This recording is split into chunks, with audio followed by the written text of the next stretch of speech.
வணக்கம். இன்னைக்கு June 4 Tuesday. So இன்னைக்கு என்ன ஆச்சுன்னு பார்த்தீங்கன்னா நம்ம கிட்ட வந்து மார்ஜ் இல்லாம ஆர்டர் ரிஜெக்ட் ஆயிடுச்சு. ஸோ ஆர்டர் ரிஜெக்ட் ஆனதுனால நான் என்ன பண்ணிட்டேன், மேனுவலா போயிட்டு க்ளோஸ் பண்ணிட்டேன். ஸோ க்ளோஸ் பண்ணும்போது எனக்கு வந்து என்னன்னா ஒரு 2000 ரூபாய், சாரி, ஒரு 6000 ரூபாய் ப்ராஃபிட் வந்துச்சு. அந்த 6000 இது இப்போ நம்ம பார்க்குறோம்ல, இது வந்து நம்மளோட பாட். ஸோ இந்த பாட் பார்த்தீங்கன்னா எரர் எக்ஸிகியூஷன் அப்படின்னு இருப்பாங்க.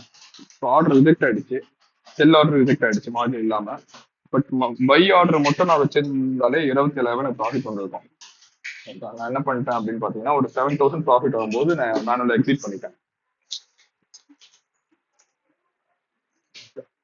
ஸோ இன்னைக்கு வந்து மார்க்கெட் ரொம்ப டவுனு, எதிர்பார்க்காத அளவுக்கு. ஸோ அதனால இவ்வளோ பெருசா ப்ராஃபிட் காமிச்சு இருக்கு.